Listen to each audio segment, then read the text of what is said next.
Awesome. Okay. Well, welcome to the Planetary Regeneration Podcast to Mr. Josiah Hunt from Pacific Biochar. I'm super grateful for you joining me today and excited to jam.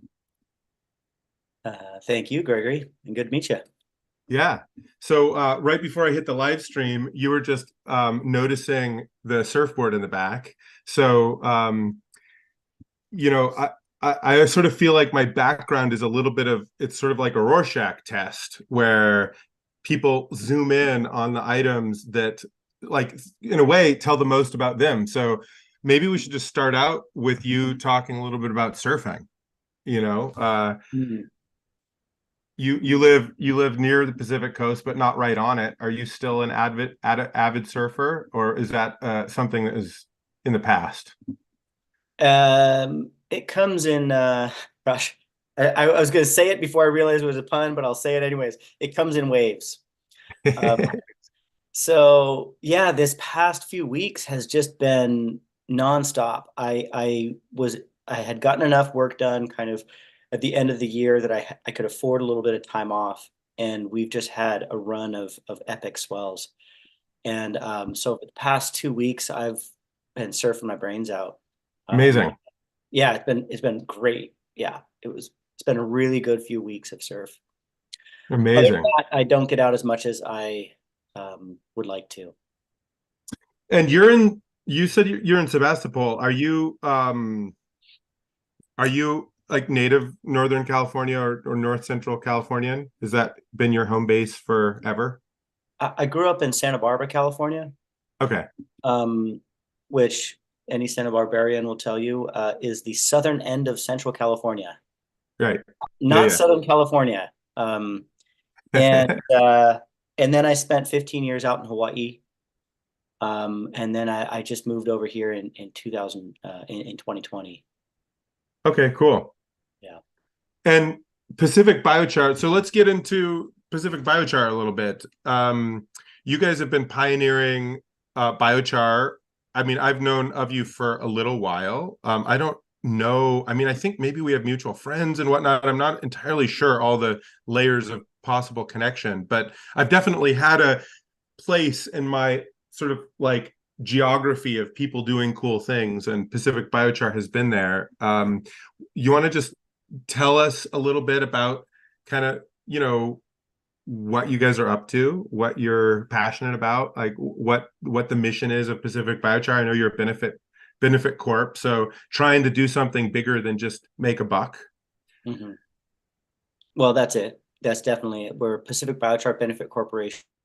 Um, we're a California benefit corporation, which for tax purposes is essentially the same as a C corp, Yeah. but built into the DNA of our company, we have put benefit to humanity on equal to or greater than importance than profits to stakeholders. So many corporations, once they grow beyond a certain size, can get stuck in this difficult position where they are kind of not allowed to follow the moral guides that humans would normally follow because they're stuck with this fiduciary responsibility to bring profit to their shareholders. And so they might Yeah. have a decision where they have like, all right, we can make $5 million and pollute this river, or we could make, $1 million and pollute nothing. And they're like, well, I'd rather just pollute nothing because that river is priceless. And you then know they get booted by their and shareholders. we're still going to be profitable, but then you have to look at it like, all right, is that pollution illegal? I'm like, well, technically not. I mean, we know it's wrong, but it's not technically illegal. So everyone on the board might be like, well, that's messed up, man, but they're stuck with this fiduciary responsibility to provide profit to their shareholders, so they would have to choose the $5 million plus polluted river instead of being able to choose the $1 million with no polluted river, because they're stuck in this bind. And it's something I think that's kind of, I think it's one of the core problems with capitalism as we're experimenting with it right now, or as we're using it right now, is because we built into this, we built into the DNA of corporations this problem that doesn't allow morals to guide decisions. It's not as though no morals and decisions ever cross paths, but it pulls morals out of some of the most important decisions a company can make. And so by creating a benefit corporation, we have it built into the DNA of our company, into the articles of incorporation, that anthropogenic climate change mitigation will be, is one of our company goals and shall be on par or greater than profit to shareholders. So sorry, that was pretty long-winded, but I No, feel it's like, super helpful. yeah, like I feel like it's kind of this mysterious thing, like, oh, what's a benefit corp? It's like, is this some feel-goody kind of thing? And yeah, that's kind of at the core of what a benefit corp is, and I think it helps identify what Pacific Biochar is, in that we are kind of a mission-driven company, and our mission is to sequester carbon and leave a legacy of fertile soil. I love it. That's a great mission. We are also a public benefit corp, so I resonate with that. Both the intention, and it's an interesting thing to. I oftentimes wonder how, if and when as a society we're going to start to reapproach what it takes to get a corporate charter in different things. Like back in the day, my understanding is that you usually it was significantly more challenging to get a corporate charter to become a corporation. And there's bad sides to that. It's like we were talking about Ecuador earlier before we pressed record. I've spent a fair amount of time there. It's kind of a pain in the butt to start a business in some countries. It's totally, and it's kind of claustrophobic. It dampens innovation. But on the other hand, to what degree do we want corporations to have some responsibility to the public, to the ecosystems that they're inhabiting? Do we want it to just be optional that companies feel like it's their responsibility to make that decision between, optimizing financial gain in the short term by externalizing as much as possible and degrading ecological health and pumping chemicals or whatever might be happening? Is that a choice? Do we want to keep that as like a voluntary action as it currently is?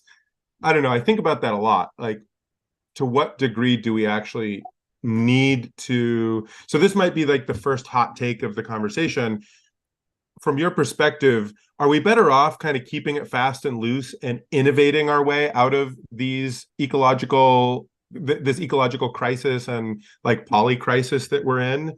Or should we be thinking about kind of governing and regulating our way out of the crisis? Or is it a mix? Is that a false dichotomy? Yeah, I think it's the both. I think it's the both and. Yeah, because I think if we can't solve, and I want to be super clear, I used the word capitalism earlier, and I've got a kind of a love-hate relationship with it. I do think it's a word that I think gets unfairly demonized, because I don't think what's wrong is capitalism. I think what's wrong is the way that we're using it today. I think at its core, the idea of capitalism is not necessarily wholly wrong, but one of the ideas of capitalism is that there's this kind of implication that humans are generally good, and therefore the outcomes will be generally good. But like I mentioned earlier with the corporation, you have this problem built into the DNA of corporations where you take the human moral compass out of the equation when you have to provide profit to shareholders instead of doing the moral good. And that's just one example, and I don't want to like hang on that too much. I think there's a lot of other examples. Like one, I think that if honesty were a requirement, we might not be in the same position that we're in, because companies do not have to be honest. They can just be completely dishonest, like within Right. certain parameters. As long as it's legal, there's sort of like yes. There's an encouraged and or at honestly, least tacit understanding that you only need to meet the legal requirements of whatever's happening. But isn't honesty, I mean, not to be that guy, but do honesty and truth really exist in the 21st century? Like, no, that's a great point. That's a super great point. I feel like some of the guardrails that could help us come down to these like super fundamental things that feel like super wishy-washy. But the more that I've worked in, in the world of business and getting shit done, I'm sorry, I don't know if I'm not allowed to say that on this podcast. Getting you're stuff good. You're good. done, Yeah, yeah. then I really feel like some of these moral compasses are critical, like greed. Like when did we just decide as a civilization that greed is just actually cool?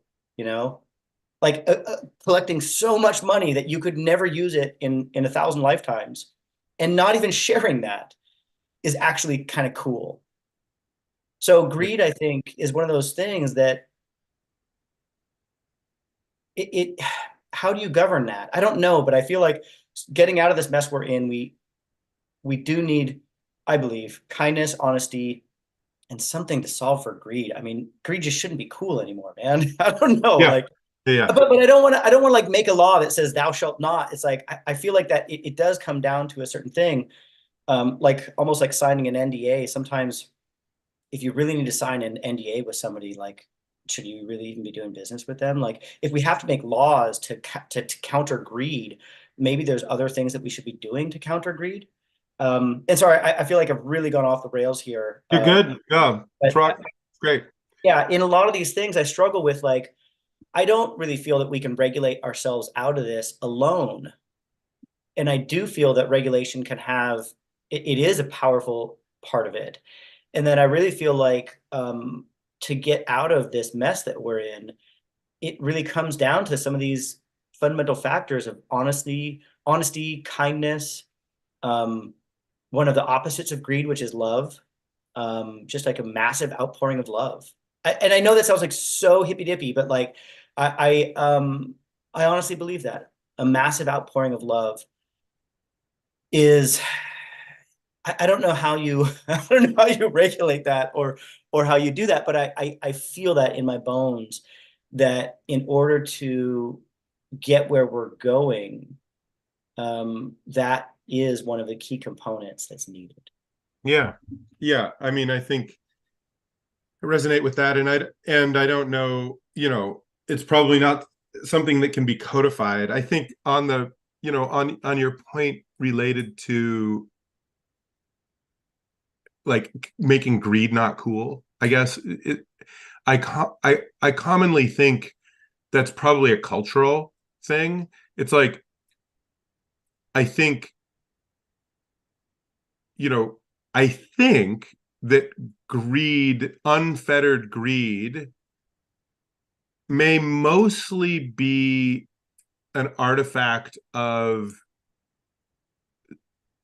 I guess, like primate dominance and sort of sexuality. It's like, the thing to do to be an alpha is to, like, if you want to be at the pinnacle of all humanity, you just accumulate until you have way more power than anybody, and then you make the rules and you get, whatever weird kink you have, you can just normalize and whatever's going on. And I kind of feel like that's the only way to deal with that is deeply cultural. Yeah. Is like, who do we give status to? Who are the people that we honor the most? Who are our heroes? Who are the people that, men or women or others find attractive? Who are the people that, like, people flock after and become like the sex symbols or whatever? Yeah. Currently it's like the people who win the unfettered game of, winner takes all. But, but in other cultures, other people are the heroes for different reasons, right? And I sort of feel like, how do you change, to me at least, I also think there's probably some simple regulations, probably. Like, I don't think it's that hard to shift massive wealth accumulation and like even things out a little bit. It'd probably be healthy. I think a lot of us are intrinsically, I don't know about you, but I'm not driven in my lifetime of entrepreneurship by being the richest human on earth or something like that. So it's not as if it got in my way to risk a bunch in crazy entrepreneurial regenerative ventures. And I think that that's you don't have to give people the optimum upside, I think, to encourage innovation. That's because that's so often the excuse, like the naive libertarian excuse is so often, well, but if you have any whatsoever leveling system, then people will just become lazy and they won't want to do things. And I'm kind of like, really? Like, I don't know. Is Yeah. that is I'm not so sure. So Yeah. No, it's and so here we are, and like even just as we're talking, like my like the back of my scalp is like on fire, and I'm like, oh my God, like this is overwhelming. Like I feel as though part of part of what we're seeing right now, we're seeing a lot of environmental degradation. We're seeing, this climate problem. We've degraded our soils around the world. yeah, We've polluted our waters. We've depleted our biodiversity. We've done so much damage that it really looks like just on a global scale, it's a disease. And and all of these different things are symptoms, right? The degradation of our atmosphere, of our biodiversity, of our water, of all these things are symptoms of some greater disease, and yeah, that we're not doing shit right. We're and it's okay. Like we were monkeys not too long, or maybe not monkeys, but like we've been smart for a while. But like we've been. It's kind of understandable, but it's also not a great excuse. So I feel as though the disease and the true cure is in the realm of culture and thought. yeah, But I don't know how to solve that. That's way that takes totally. way smarter than me. I don't know how to solve that. I feel as though I know enough to acknowledge that there's something there, but I do not feel capable or even what would be the word deserved of even really playing much of a role in that. So I know I can recognize that maybe a lot of the disease might lie in the realm of culture and thought. Um, and I'm not trying to say like, hey, we're all messed up. It's understandable. Like we don't need to give ourselves too hard of time, and we all evolve, and that's fine. Cultures evolve, but I do feel as though cultural evolution and evolution of thought is probably that's really kind of some of the key. But I don't know how to do that. I have no idea how to do that. So what I can work on is I can work on helping mitigate symptoms. Yeah, That's it. I feel like that's something I can do. So that's what Pacific Biochar is. Pacific Biochar is it's like um my ideals and passion to help mitigate and even reverse some of the symptoms that are painful to humanity. If I can do that, I will. And this is one area where I thought I could do that. yeah, And that's what I'm trying to do. And so love it. yeah, so that's like, and when we talk about like the physical world and like some of these symptoms and how are we physically mitigating these, man, that's an area I'm much more comfortable. Well, So let's dig in there. I mean, yeah. so especially for the audience, I think it'd be awesome to just get your take on soil, the role of soil as a um, sort of pillar both of civilization and of larger ecological cycles, and then the role of biochar in healing and regenerating, restoring soil. Um, and just kind of your take on that, like living soil is living organism and the role of biochar in being a kind of key bit of the medicine or regenerating our soils. It'd be awesome to hear your, just like, yeah, your take on all of that. So I studied ecosystems when I was in college. That was my key interest. And I ended up with a degree in agroecology and environmental quality. So I took a lot of soils and sustainable soils and ecosystems, and I took a lot of classes of that type. At And the UH Hilo, is that where you studied? Is that I, right? I, I traveled around. I wasn't planning on getting a degree, so I just traveled around taking classes I thought were interesting until I Hmm, finally had enough credits. I was like, well, I should just get a degree. I nice. studied at Santa Barbara City College, gorgeous campus, by the way, UH Manoa on Oahu, and then I finished at UH Hilo. Cool. And one of the things um, that really struck me is that soil fertility is many, many things, but the one single most critical factor seems to be soil organic matter. I mean, there's so many things that are important. You want all your nutrients in balance and all these different things, but basically the difference between dirt and soil is organic matter. The difference between subsoil and topsoil is soil organic matter. That's basically the key to soil fertility. It's not the only key, but it is one of the most important defining characteristics of fertile soil is having sufficient or even abundant soil organic matter. That was one thing that really struck home. Another was that we really don't know that much about it. It's oddly mysterious. It's very difficult to study. And for how critical it is to humanity, we really have a lot of gaps in our knowledge in understanding what it is, how it's formed, how to care for it, and all these different things. I graduated in 2004, and then several years later, I read a National Geographic article that talked about it brought this word to my attention, biochar. And it talked about charcoal as a part of soil organic matter and a part of soil organic matter which is incredibly stable, having the ability to last for millennia in the soil. And that we live in a world now where we have organic, we have organic residues like rice hull and all these things in piles so large we call it waste. And that we can take these waste organic materials and pyrolyze them, which generates energy, which releases energy and creates biochar in the same process. And then utilize that biochar to have a long-term soil organic matter increase result. And while doing all of this, the net effect is carbon removal because you've taken carbon that was in the atmosphere and sequestered it in the soil for centuries to millennia.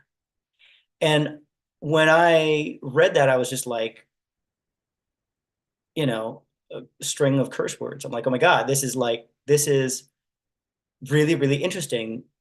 This appears to be a missing link, not the only missing link, but one critical missing link in our understanding of soil organic matter. So I did a bunch of research. I did some research. I started making some biochar. I did some trials, and it all seemed to pan out. And like, here I am, like that's all I've done since 2009. I did a little research grant. That's all I've done since then. So that's kind of what drew me to biochar, is that it appears to be a missing link in our understanding of soil organic matter. And I guess one of the other things is that it was such a nascent industry that there was not yet, there was just a dearth of knowledge. And so I felt as though I could do something. Like, this is something I could do something with this. And so I did. Totally. Yeah, I love it. Yeah, back in trying to think, I think I helped Albert Bates do some of his research for the biochar solution back in the Oh, day. really? And Uh-huh. I'm trying to remember when he published that. I think it was similar time. It's like I think Yeah. I would have been helping him 2008. I think he probably published it in 2009 or 2010. I don't remember the date. We'd have to go back and look. But similar moment that I came across biochar and was so fired up and so excited and just like had the transformational um image of the integration of biochar, and probably pretty similar image to what it sounds like, just given backgrounds, sort of like localized agroecological, like biochar units integrated into sort of smallholder farms and landscape care, forestry systems, so that it's kind of because I think people probably get squeamish about the sort of like massive scale biochar when it integrates into a crazy monoculture system where you're just like growing, some crop for infinity acres and then, doing energy and biochar production versus, and this is like all about how it gets built, right? What's the business model behind it? What are the agricultural practices behind it? What's the local food system integration? So I'm curious to just, prod a little bit there and get your thoughts at this stage where you're scaling Pacific Biochar, where you've sort of built a business around this. How are you thinking about that kind of like, scale versus replication, how to influence food system design and evolution kind of to be relocalized for food sovereignty and, as opposed to industrial scale? Yeah, just where's your head at in that kind of like nexus of design challenges that we face? Well, one is that I guess I I always try to be a little bit humbled by the fact that biochar has been part of soil organic matter as long as plant life and fire have coexisted, which according to geological record is 350 million years ago or something like that. So biochar has been part of our ecosystems on most of the planet for millions of years, hundreds of millions of years. And so how can I, as a human, amplify a natural phenomenon to achieve beneficial outcomes? And the tools and the landscape I'm in is a human built landscape, right? So how do I, as a human within a human landscape,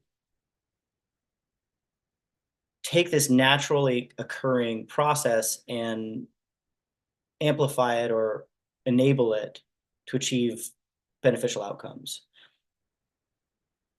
And when I think about beneficial outcomes, I think it's important with the biochar to acknowledge the multi-generational aspect of it.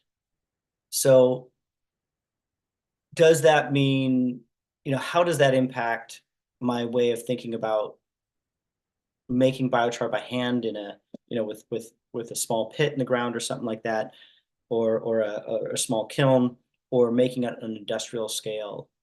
I don't really feel as though either one is superior or inferior. It's apples and oranges. Oranges don't make a good pie. They just don't. So if you want to make a pie, use apples. And so some of the approaches should fit within the system well. And I know that's like, it might feel like I'm trying to escape the answer here, but I again, looking at ecosystems, I found that simplifying things to sound bites do not fit well with ecosystems. Yeah, no, I mean, I guess what I'm getting from you, which I respect and I think is probably right, is that, we currently have an industrial ag system, and that industrial ag system could radically benefit from an appropriately scaled biochar system to sort of improve and safeguard soil health and like plug in at that scale.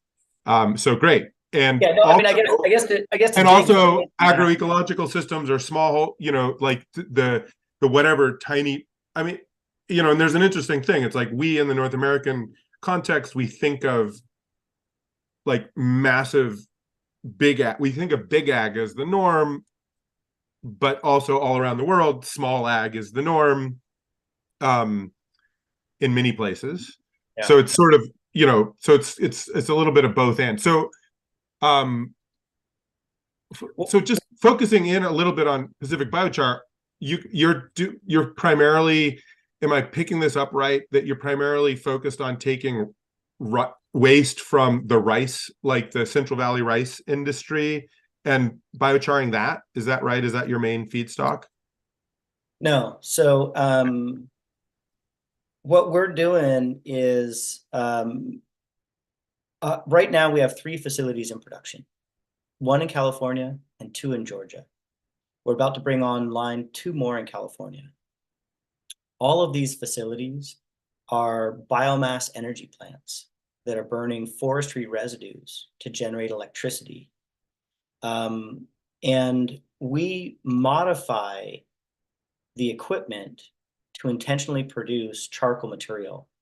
So generally, these systems were built for combustion of biomass to release as much energy as possible, and then utilize that energy partly as steam when their sawmill located, or just simply as steam to spin a turbine.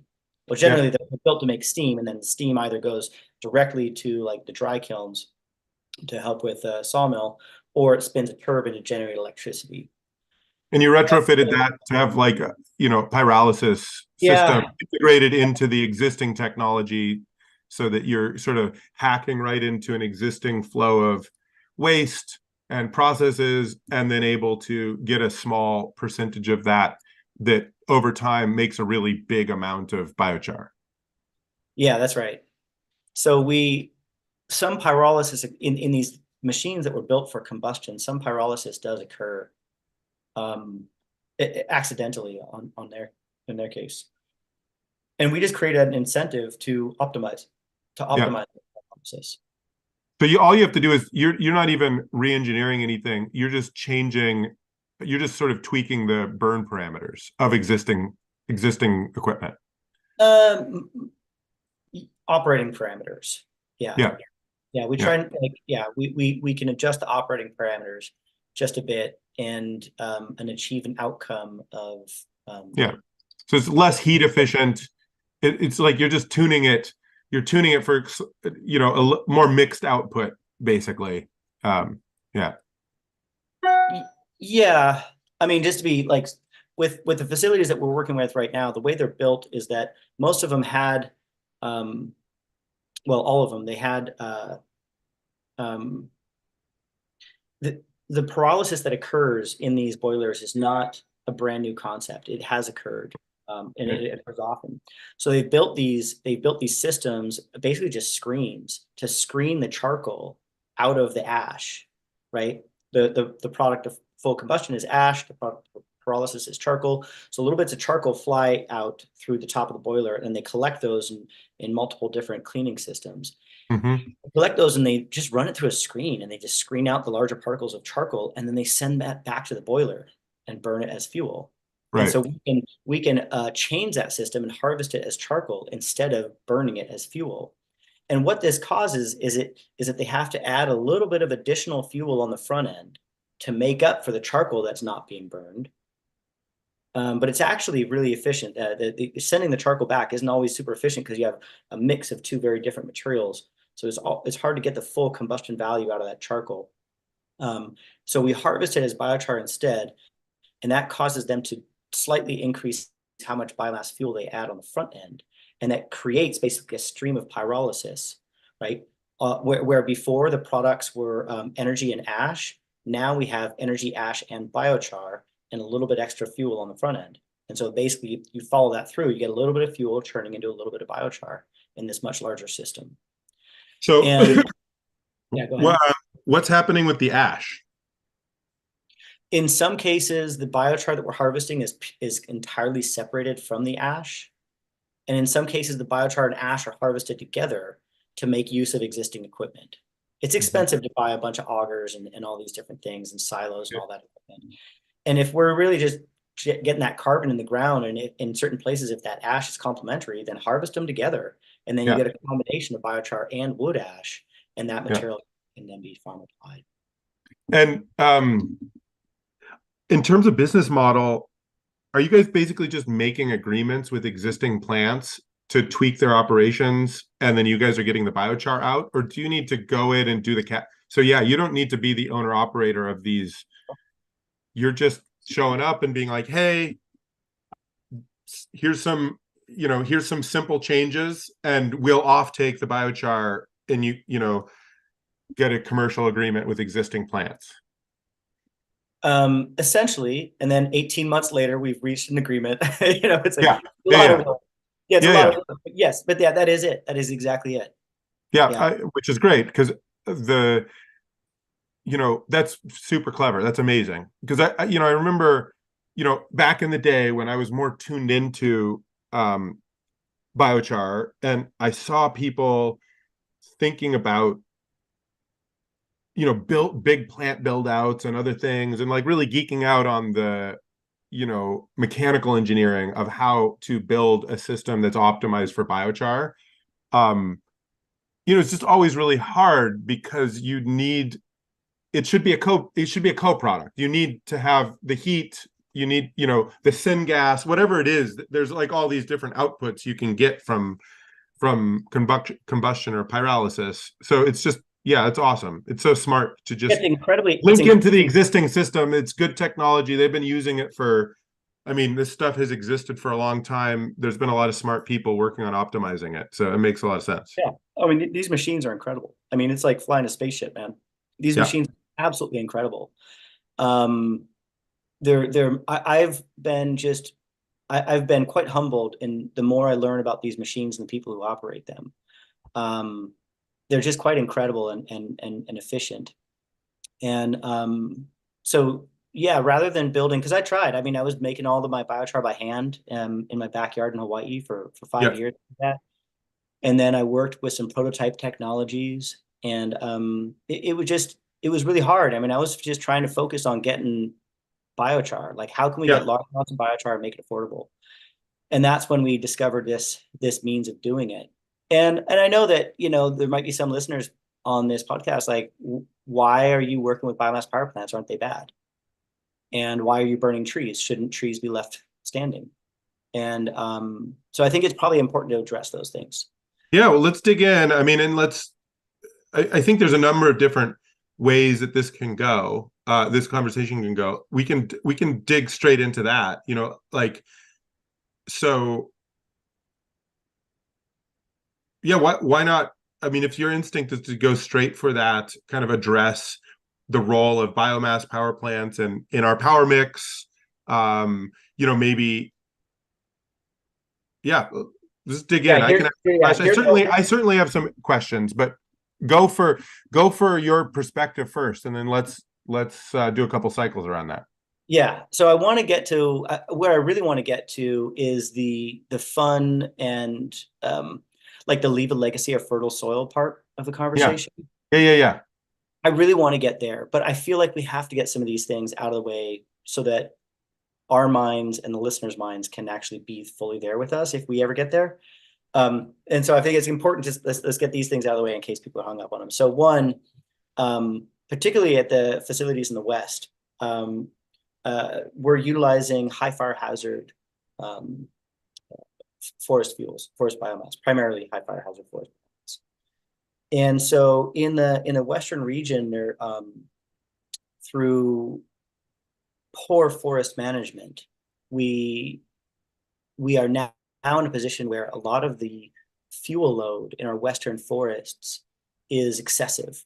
In areas where there might have been 60 trees per acre prior to a lot of the forest management efforts of the past century, there are now as many as 200 trees per acre, which in a drought prone and fire prone, in actually a chronic fire type ecosystem, 200 trees per acre is an excessive fuel load that is not healthy, that is not optimal for that ecosystem.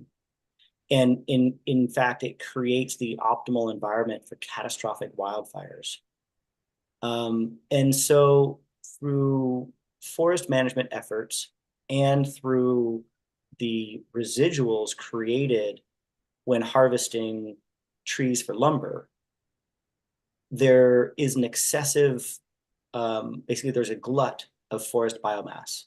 We're not cutting down any trees to make biochar, but they're cutting down trees for lumber, they're cutting down trees for forest management, and these result in forest residues that we can utilize to make biochar, which often cases have no second home. They have no other alternative. In many of the cases, not all of the cases, but in many cases, a lot of the forest residue will remain in forest and be piled up and just burned in these big piles. Yeah. the weather's right. And so we're providing an alternative pathway, which I think is a highly beneficial pathway, which is energy positive and can create this biochar material. Quick question about that. Are you returning any of the biochar in situ, or is it all sort of going out? Like it's sort of, my guess is it's all going out. It's But going I'm out. just It's going out to curious. farmland. Yeah. It's not going back to the Yep. forest. It's going to the farmland. But Yep. we have looked into getting it in the forest. But one of the things with the forest is nobody's tilling, which is great. And so the biochar would just sit on the surface, and in a chronic fire zone, that biochar sitting on the surface would be at risk of being burned up even with a low intensity fire. So it's really good to get the biochar into the soil, or at least in agricultural land where it can be, layered on top of, and where the fire risk is lesser. That's one of the considerations. There has been some biochar utilization in the seedlings and stuff. I see you rocking back and forth. Like, I think I know some ways you could probably get biochar out in the forest, and I'm totally open to it. But currently, I'm just thinking specifically that we've been working on that's. It's an interesting point about the reburning. We've been working on the with, you may know, the Coolshan Carbon Trust folks up in, there's small outfit up in Bellingham, and they've been working on in situ forest stand application biochar pilots and work. So anyway, I don't have a horse in the race. I'm cool with I think I'm conceptually cool with, I think there's a lot of great examples of forests feeding farm nutrition in really great ways. Especially fuel load reduction is super. I mean, it makes a lot of sense. It would be lovely to see cycles back. That's sort of the idealist in me, of course, but and yeah, but we live in the world that we live in. Yep. Yeah. And then with biomass energy, I think there are some accurate criticisms of biomass energy, but I would not say that biomass energy across the board is good or bad. I feel that it depends. It depends. It really, really does depend. And I think that that's a nuanced conversation that's hard to have, but I think it's the right one. Well, I guess my question there, and I think that's the right stance, and I don't mean to be putting you on the spot, but I'm kind of just curious on your take. And I know it's more of a balancing question, right? It's like, you've got a business to operate. Obviously you care about the nuances, but you also have to be pragmatic, and you have to get a product to market. There is demand in farmland. There is an established and emerging infrastructure and market for carbon credits. We'll get into that later. Focus on agricultural application of biochar in different circumstances. There's protocols to follow. There's less acceptance of in situ forest application, for better or worse. So I understand there's like a practical checklist of what becomes possible for a business. I'm also curious, just to take a step back, do you identify any levers for addressing that? It depends on, like, this base infrastructural reality of your business is biomass energy. Are you seeing kind of an emerging opportunity for kind of nudging that industry in the right direction, so that the answer to it depends is like, oh yeah, there's an active process that's really making sure that these biomass power systems are really a positive flywheel for the ecosystem and the economy? Well, I think one of the important things to recognize is that I think a lot of the conversation about biomass energy is focused on the energy production. And I think that there's what's often missing from the reality of it is that, what's missing in the conversations that is very true in the reality of it, is the waste management aspect. That a lot of times biomass power is one part waste management and one part energy production. And sometimes it's the waste management that is really driving the situation, not the power production. And in fact, I think that's probably one of the best metrics. If it's energy production that's driving the entire thing, and it's not waste management that's driving it, I think that's when you get into situations that can have negative consequences. That's one of the places, particularly when solar panels are so much, like solar energy is so much cheaper than biomass energy right now. If it's energy that's driving the whole thing, that seems to be one of the precursors to potential problems.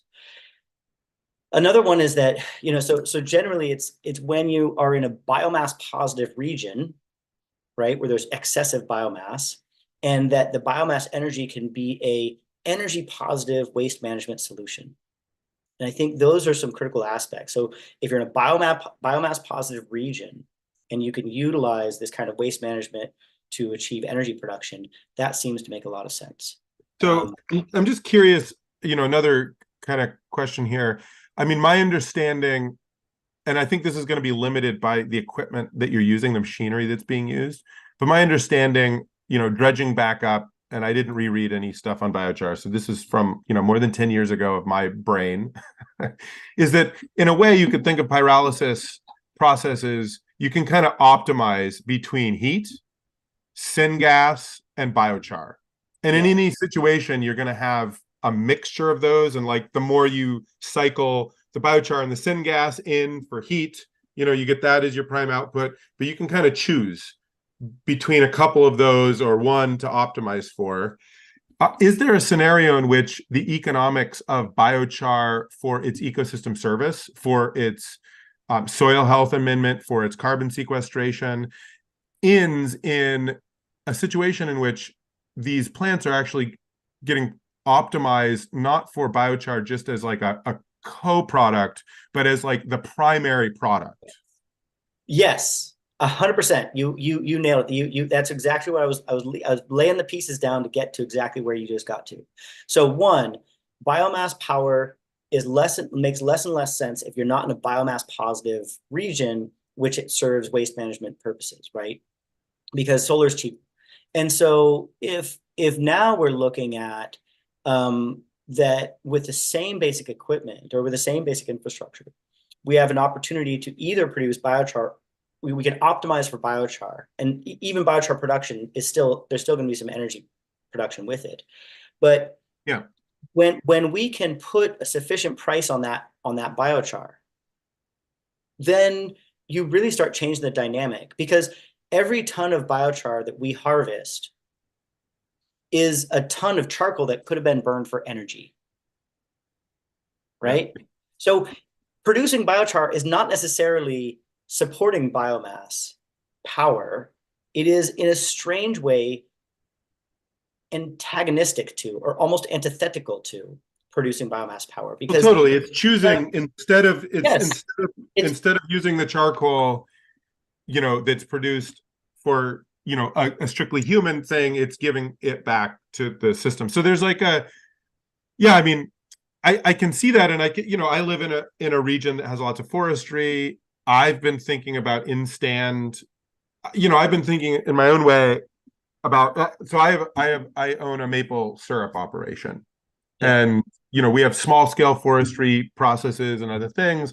I've been trying to bang my head around, hey, can I shift from heating oil to biomass, and could I be getting biochar as an output? What would that cost? Anyway, because I've got Regen Network and a million other things, these thoughts move glacially slow towards any kind of implementation. So, but it's like it's a question that I have around this perennial question of each region is going to have a certain photosynthetic capability and a certain optimal biomass capability. And the strange thing, I'm kind of setting you up hopefully here, that there's a strange thing. I don't remember what this law is called, but in order to achieve optimal photosynthetic efficiency in a system, you need to actually take some of the biomass out of the system at any given point. It's sort of like to have the optimal herd health, you need to be actively culling animals. Right. To have optimal forest health, you need to be low grading or removing biomass at a specific rate. Off the top of my head, what I remember, and I don't think there's been a whole lot of research on this, but what I remember, some research from ecoforestry, is somewhere around 12% of biomass, like, needs to get removed every year. basically. And this is thinking like if you wanted a epic old growth forest, but you still wanted photosynthetic optimization, you need to be sort of like, you know, removing that biomass and either putting it back in the soil, or it gets burned up in the natural forest cycle, or whatever it is that's taken, gets turned into buildings, gets turned into cardboard, whatever is happening with that stuff. Is there a percentage of that percentage, right? Let's just imagine a hypothetical world in which we're technocrats that are tuning the photosynthetic economy of North America. And we're like, what is the optimal amount of that to actually turn into biochar, to sort of like reapply and get back into soil revitalization? Yeah, I think I'm not sure if I would call it an amount, but I think I would definitely look at which portions. A ratio is what I'm Yeah, going like with. which portions of, and basically, biochar is a great way to utilize organic materials that don't have a clear primary use. Twigs and yeah, the sort of the Like stuff, with a not yeah, lumber. like You don't want to turn lumber into biochar. yeah, well, exactly. You don't turn, if there's any lumber quality timber, you know, if there's any trees down that are lumber quality, make lumber. And then from some of the sawdust and from some of that other stuff, then you can make the biochar.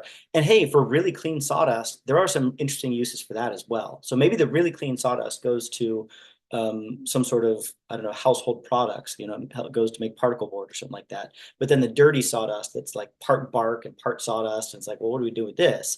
Not enough nitrogen to compost it or anything like that. That is a great material for utilizing for biochar. And I don't know what the proportion is, but back to this like bioenergy and biochar thing real quick.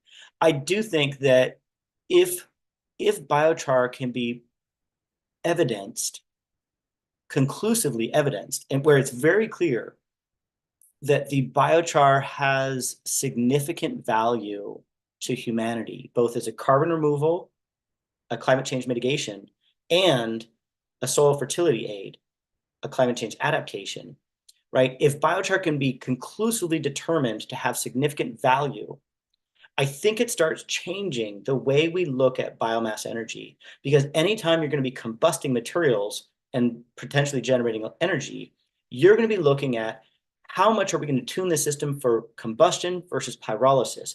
And once that biochar has a price tag on it, a significant and dependable price tag, you're going to consistently start turning that dial towards pyrolysis. And we're in the beginning stages of trying to prove that out. And that is what is how our company survives. We basically have to go to these biomass power plants and say, that carbon, this biochar carbon, is worth more in the ground than it is in your furnace, and I will prove that true every single month of the year. Yeah, and so it's an equation that's like, you know, it's worth more in the ground than the kilowatt hour than it could produce by burning it. Something of that nature, but it's worth more in the ground than it is in the furnace. Like that general equation starts adding up to a lot. It can really kind of change a huge amount of biomass that's flowing around the world right now. And so I think, how do we make that true? And this is where I'm going to try and steer it towards the fun stuff.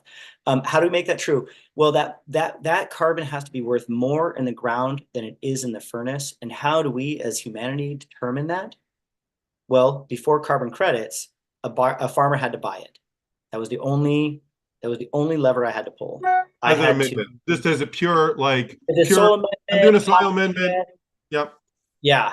And that's tough, because biochar is a long-term game. I mean, if we could measure biochar's value in a tenth of its lifetime, it would be a really big value. But we're talking about like decades to centuries almost, right? But we're kind of stuck within this really tight little metric of basically, you know, our company survived until 2020 on selling biochar into farmland primarily. And effectively, they would have to get a positive return on investment in 3 to 5 years maximum in order for that purchase to happen. In fact, not just a return on investment, a really large return on investment. They would have to be convinced, they would have to feel very confident that they would be able to achieve a very large return on their investment within 3 to 5 years.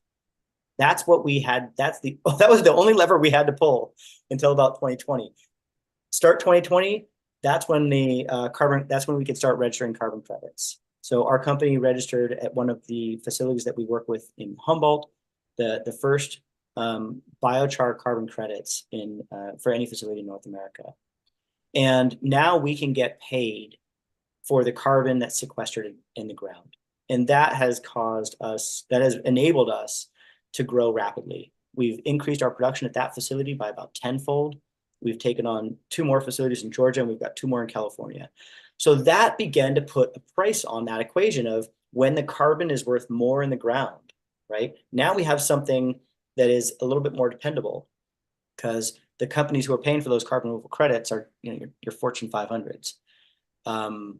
And so that's a big one. For every ton of biochar, it's roughly 2.5 tons of carbon dioxide equivalent that we can sequester in the soil for centuries. Generally, the projections right now, depending, our material is cooked at a fairly high temperature, so it's estimated that roughly 90% of the carbon in that biochar will remain in the soil beyond 100 years. And so that's how we're getting paid. And the big one that I'm really, really excited to talk about, especially on this podcast, because I think you might be able to help me unravel this one, is how can we turn this multi-generational soil fertility benefit into a financial reward that can incentivize us to achieve those outcomes. Because right now, we can get a carbon credit wherever we put the biochar. There could be a soil that is so perfect that there's no way to improve it. We can add biochar to that soil, and it wouldn't, probably wouldn't degrade the soil or anything, but it wouldn't really have much of an impact. Boom, carbon credit. We can use biochar in landfills with landfill stabilization and wet waste management and alternative daily cover and stuff like that. Boom, carbon credit. I want to see biochar utilized in ways that are intentionally maximizing the long-term ecosystem benefit. Yeah. And right now, there's no system of financial reward to pay me for that. I want to co-develop that. I want to see this. Oh, let's do that. That sounds awesome. Yeah, no, I get it. Like what are the, probably, what are the ecological benefits that we want to track and add and bundle into that carbon unit so that it becomes an instrument for investing in long-term capacity, agricultural capacity, or ecological health or ecological function capacity. Yeah, I mean, off the top of my head, water retention. You probably want to be measuring water retention. There's probably a delta. It's probably that has something to do with like the net gain in a set of metrics. Net gain in soil organic carbon, like in places that are denuded from soil carbon, in which this makes a big difference. One would presume that that's a pretty significant shift in soil health. There's soil health. There's some nice soil health quantitative metrics that could be thought of. I think you could also be thinking of some, also triangulating that with vigor, like plant vigor.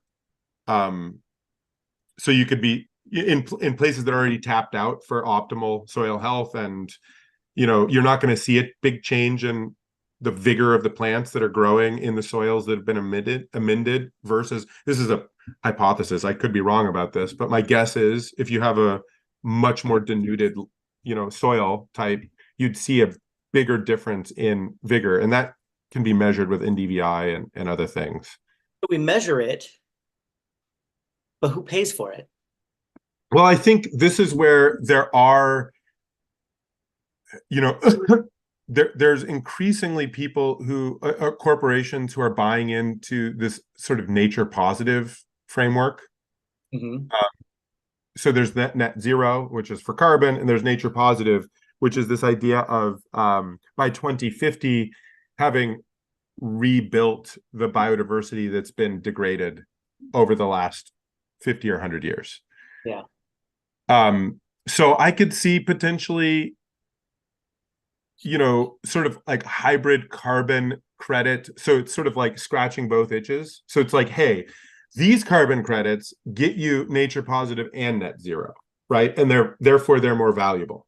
And Yeah. because instead of paying for this nature positive thing over here and this carbon credit over here, and it's disjointed, we've sort of created a unit that does both of those things for you. I think that would be the target market for this type of, off the top of my head, for this type of credit. I also think, increasingly you're going to see natural asset corporations forming to sort of own the means of production of these sorts of, ecological commodities and natural capital sinks and sources.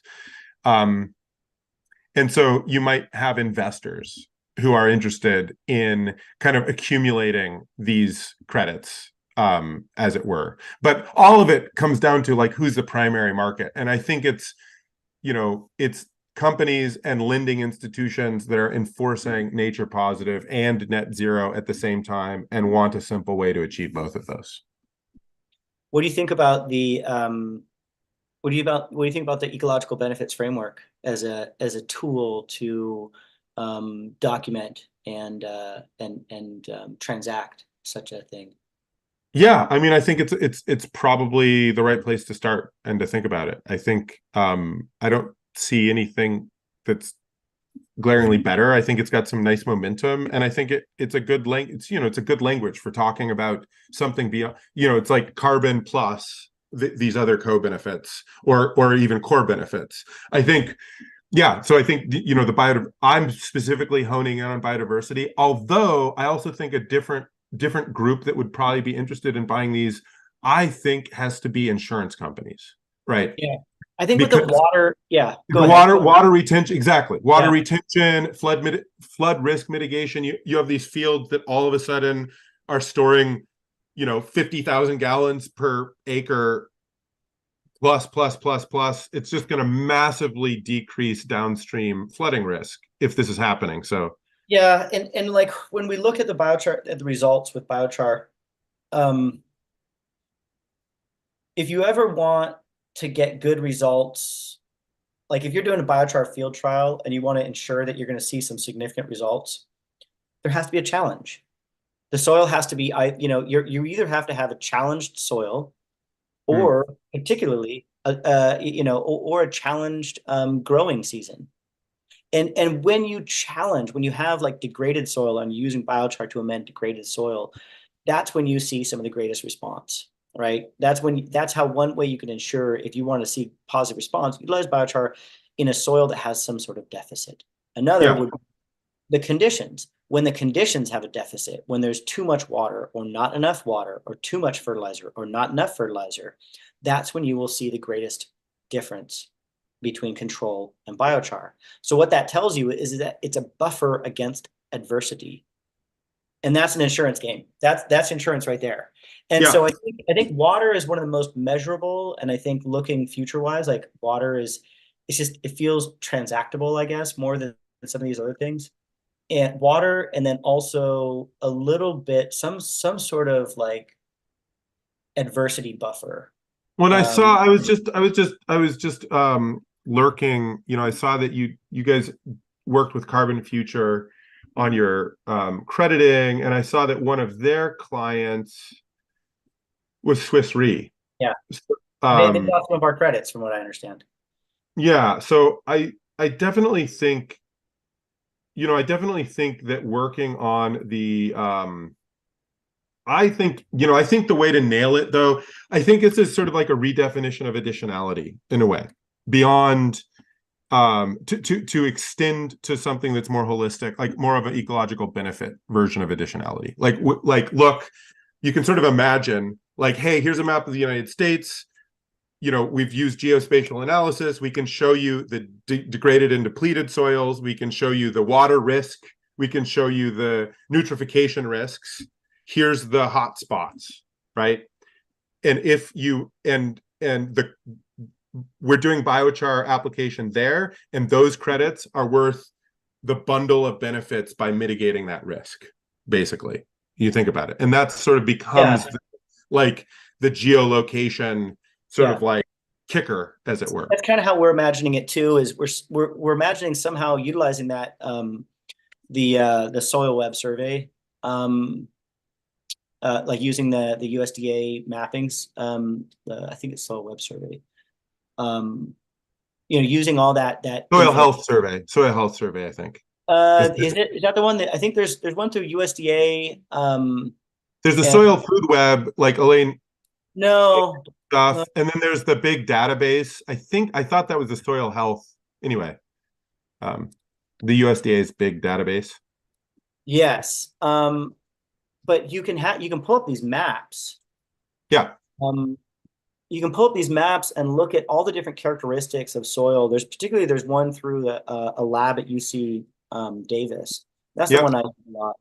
There's this lab, and I think they're using the USDA data, but they created maybe an easier interface. But also at the USDA, I think it is the Soil Web Survey. Okay. Let me pull it up. Yeah, Web Soil Survey. Uh-huh. That makes sense. Start Web Soil Survey. Yeah, if you've never used this tool, I highly suggest it. It's super clunky, but actually very powerful. And so there's actually in this already, you have to select your area of interest. It's super clunky. You select your area of interest, and then you go to, it's still loading. But anyways, then you go to, I think, your Soil Data Explorer. And then after you've got an area of interest, you can go to Soil Data Explorer, and they're actually in there already. I think this is called like the dynamic soil properties response to biochar. And so it's looking at the soil properties, and then you can basically pull up a map in your area of interest, and it can tell you where it predicts the greatest outcomes will be. Maybe I'm saying this wrong. It's basically a color-coded map where they're like, yeah, the soils that are red, like they're probably not going to give you that much of a response to biochar. Ooh, these soils that are yellow and green over here, you're probably going to get a really good response to biochar over here. And so you can start interlocking with these layers. You can use, I mean, there's like 20,000 research articles with biochar, right? Yeah. It's just immense. There's meta-analyses. There's so many meta-analyses that they're doing meta-analyses of the meta-analyses, basically. You wouldn't actually call it that. It would be like a systematic review of meta-analyses.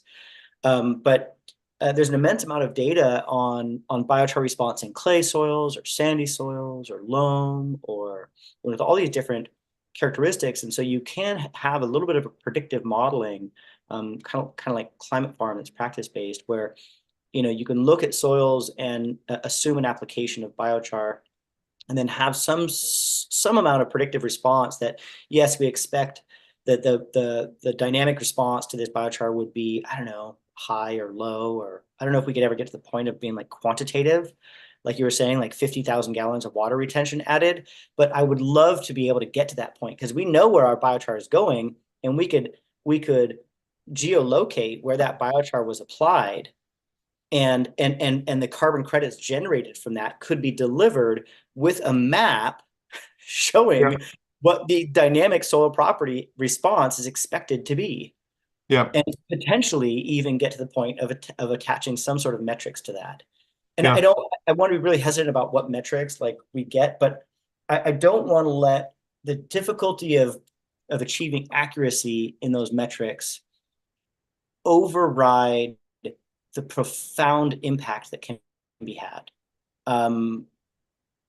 Because if you look at the profound impact, especially if you measure it like in a 100-year cycle or of these long-term cycles, it's quite profound. If it overall across the world, across the research articles that have been done with biochar, the average is a crop yield increase between 10 and 15%.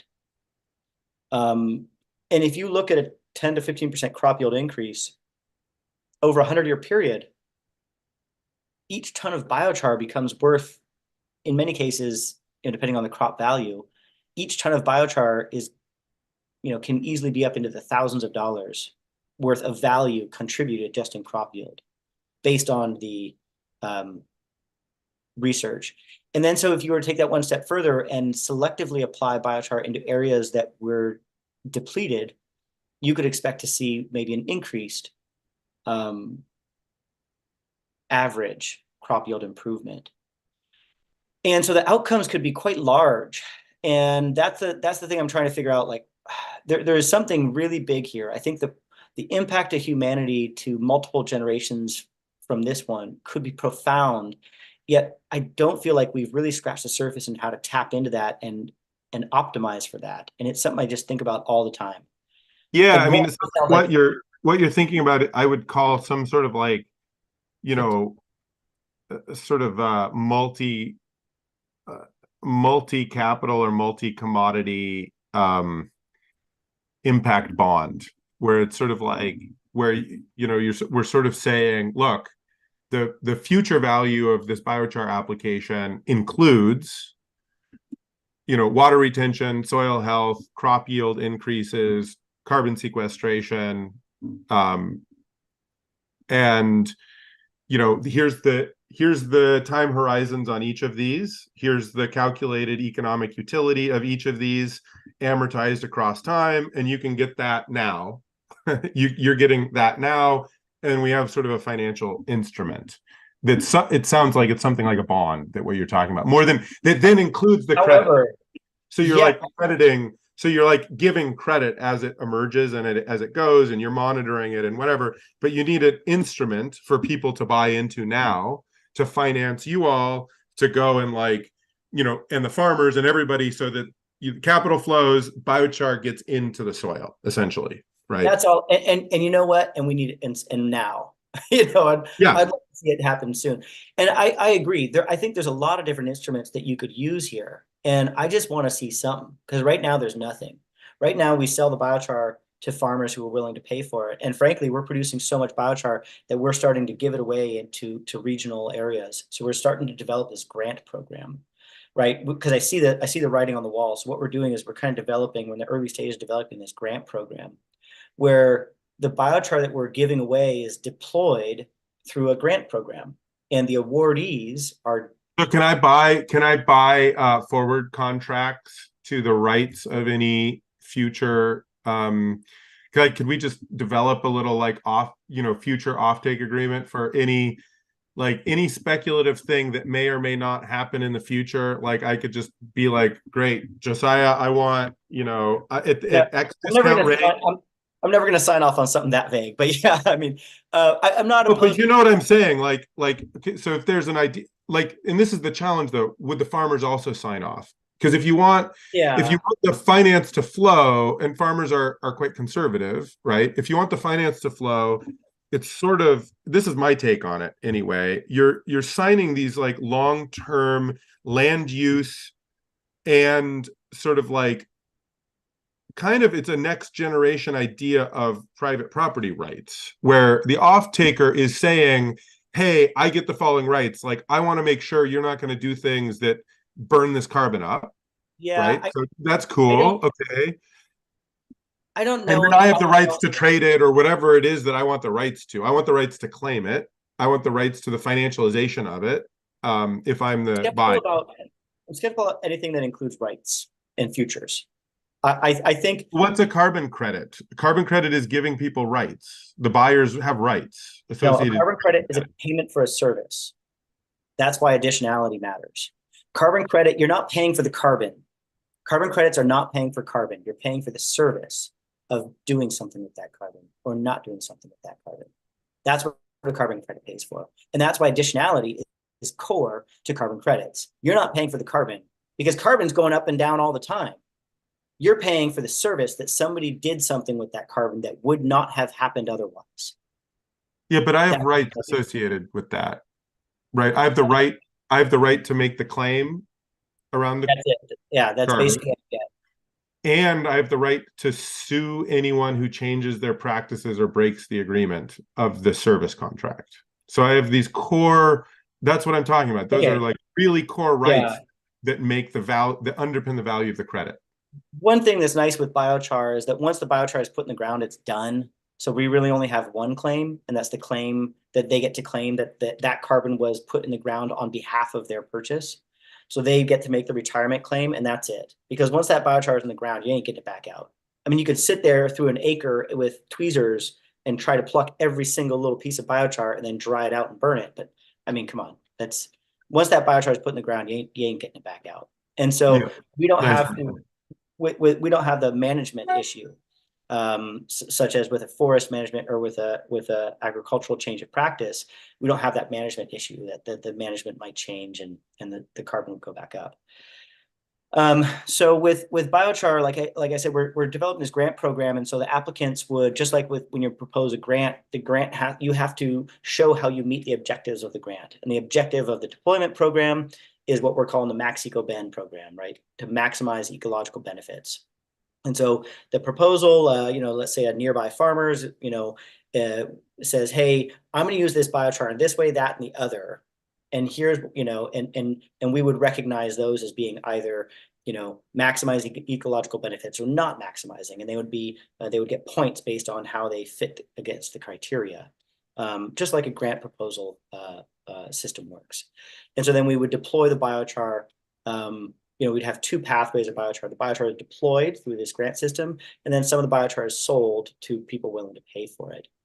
And then by deploying the biochar through this grant system that is administered by Pacific Biochar, that system is achieving the maximum ecological benefit, and then can potentially create this this climate change adaptation credit or something like that. I don't even know what it is anymore.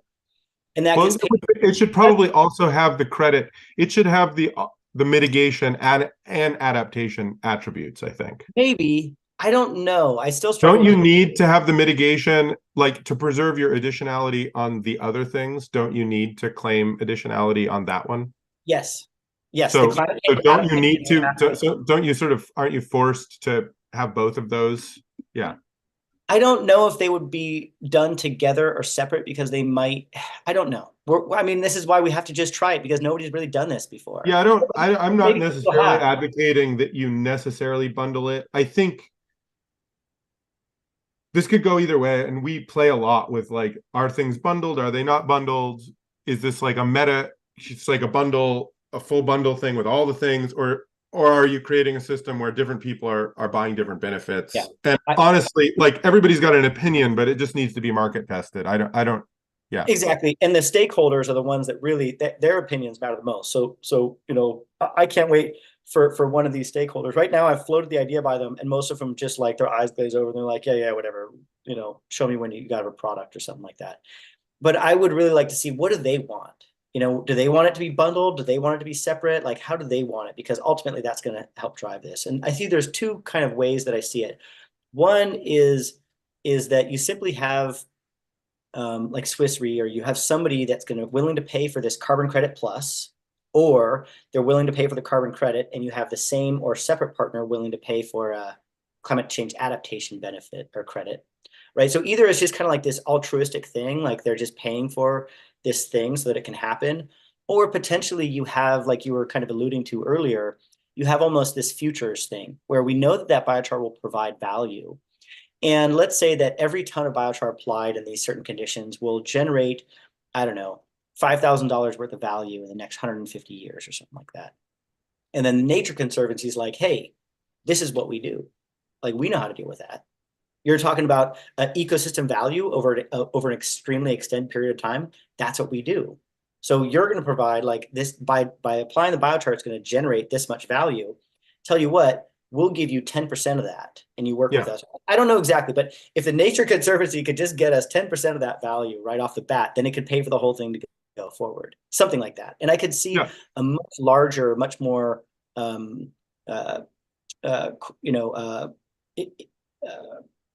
evolved player like Nature Conservancy could probably do a pretty good job, or a much better than us, I believe, at trying to figure out how something like that works. How do you take something like the multi-generational value of biochar? How do you actually turn that into a transactional item?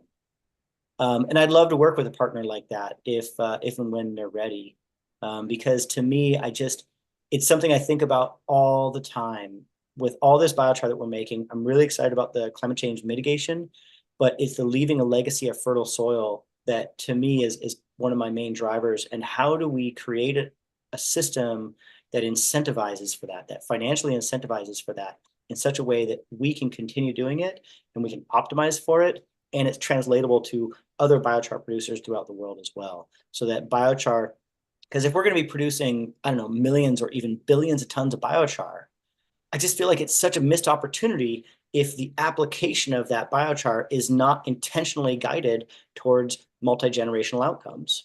And right now we don't have a system to guide for that. It's accidentally achieving a lot of good, but we could achieve even more if we do it intentionally. And I just don't know how to do that yet. But I think about it all the time. And I think that I have a feeling that when that program is further developed and begins to be deployed, that the conversations with the regenerative crowd will become a lot more common. I feel like our worlds will be much more deeply intertwined than they currently are. Yeah. I mean, the things that are popping in my mind have to do with the way in which, yeah, well, you know, I spitballed how I thought, like, I think the Nature Conservancy might think about this, you know, essentially as like a bond. The question is, there's a whole back side of innovation, which is very exciting. And I think it gets to one of the opening parts of the conversation, which is when we were talking about the culture change needed. Mm-hmm. There's this whole how are you on time, by the way? We're just bumping up I know, I against was looking at that too. I'm all right. Yeah, I'm fine. I just checked. I'm fine. cool. There's this whole culture shift, I think. This is kind of gets to regen network thinking a little bit around what value is and what's legible value. And this is what you're asking. Is like, gosh, why isn't it legible value that there's this multi-generational adaptive capability inherent in healthy soil, and that there are actions we can take with biochar to regenerate that soil's capacity for multi-generational health? That is currently completely illegible to our Yes. economic system. Our economic system cannot see it. It cannot invest in it. And I think there's a number of different pathways to explore, right? How to make that legible and investable. Yes. But in order for it to be durable in the long run, I think we need whatever the solution is that we choose to make the value, the fundamental value system that we're using to account for economic value be derived from that type of value.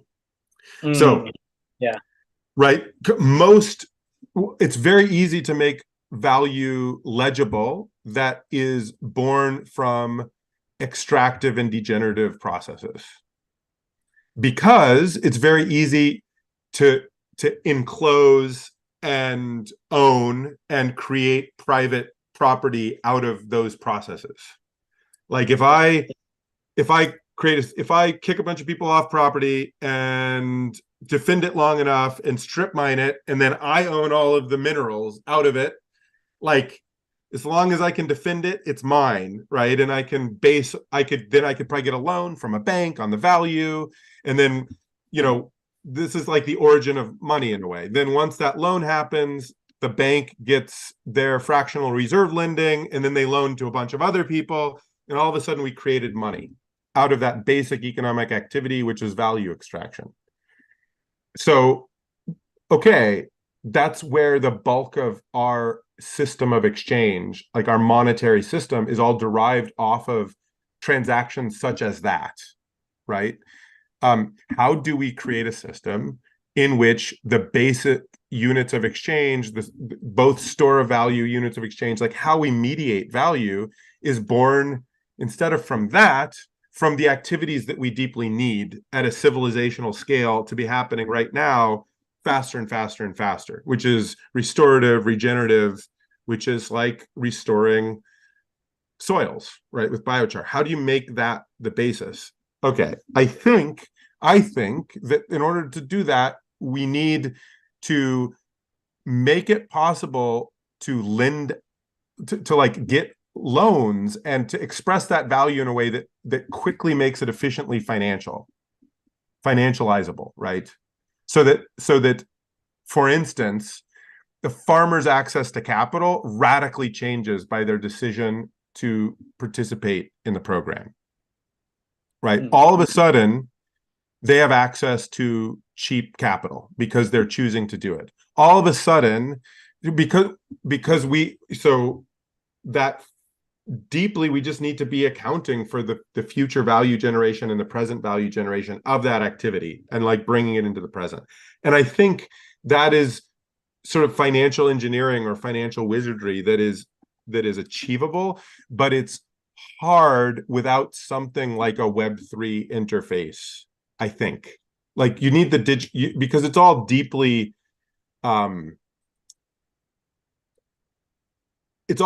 dependent on like a scientific process of, okay, this is ephemeral. We're talking about the application of biochar into a field, and we need to be able to have assurance that it happened, and we need to have ongoing monitoring of the health of the ecosystem into the future as the credibility backing. That's the primary challenge. Whereas on the other hand, on the status quo, I don't need anybody's third party verification. I've got the minerals or I don't.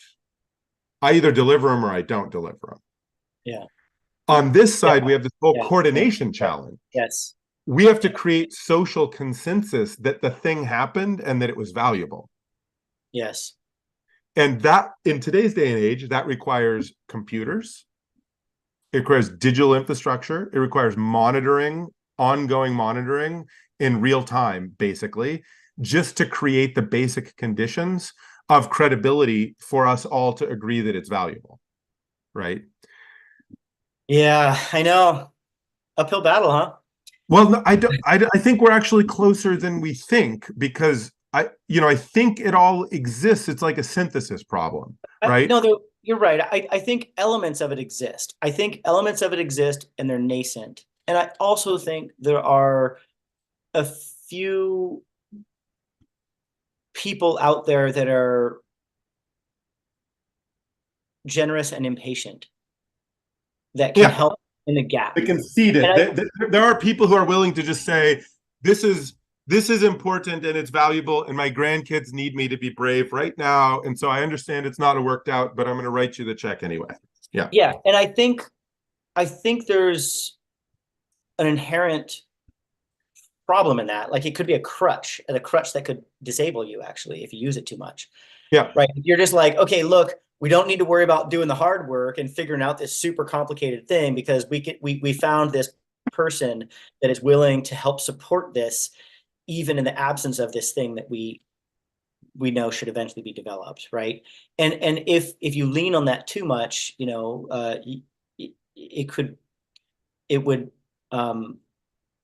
it could hinder the growth, the evolution of a necessary thing. So it's sort of, if it's too philanthropic, you don't do the hard work to actually make it business viable.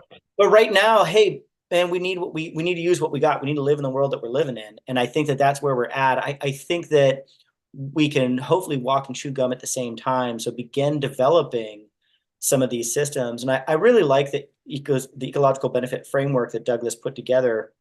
And I'm Douglas Gayton, our friend in common there, who I really like that what he put together. And I think now it's kind of upon the world to start using the tool and improving upon it and doing something with it.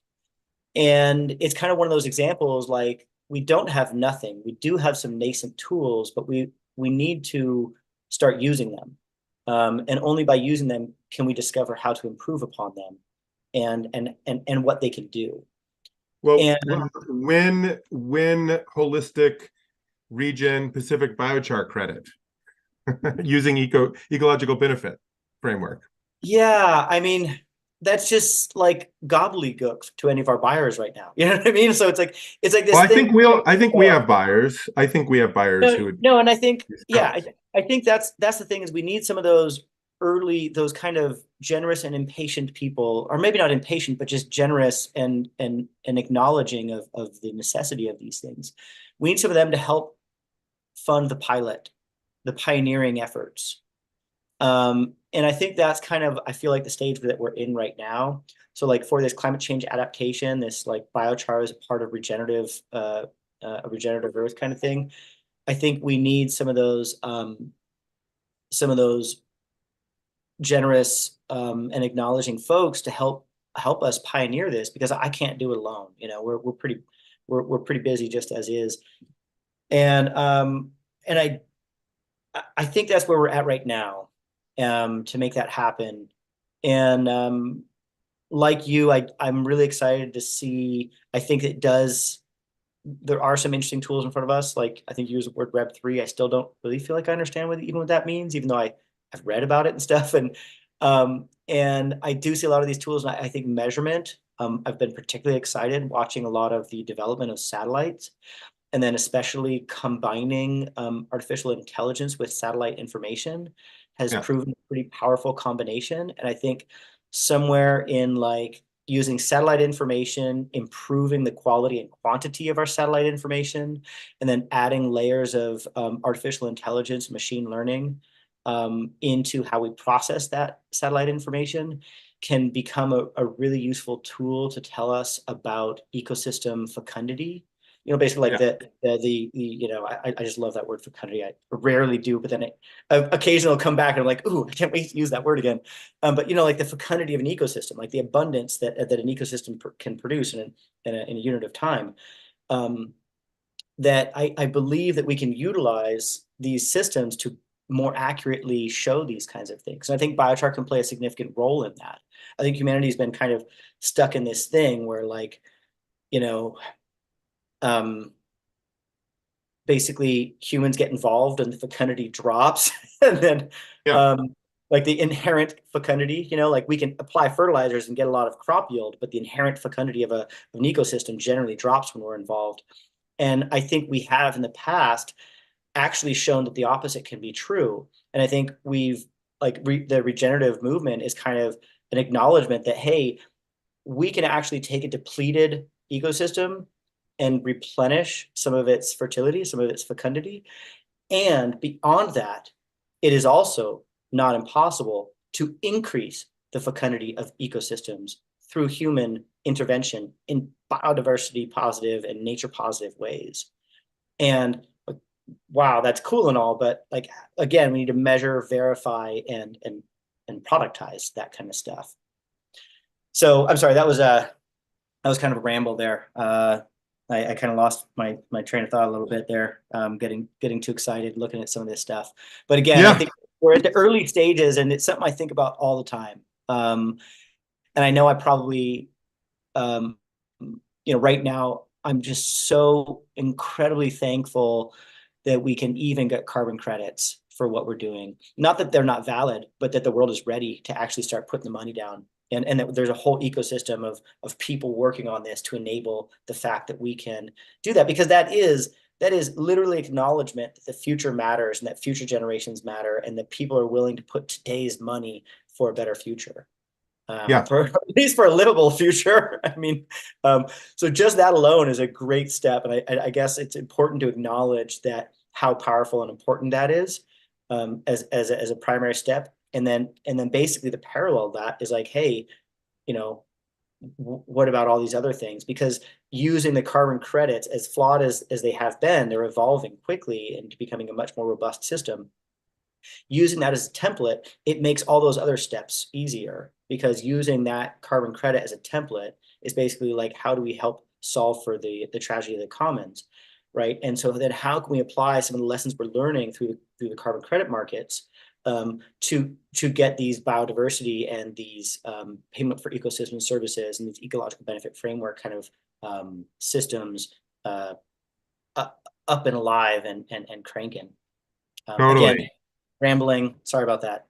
No, it's great. No, it's great. I'm excited as well. And yeah, well, it's been awesome to jam. I think we kind of got to, part of where I was hoping we'd get to here at the end. And it was fun to kind of meander there towards this shared vision of, how do we solve this specific challenge that's in our way? How do we fund these public goods? How do we fund the commons?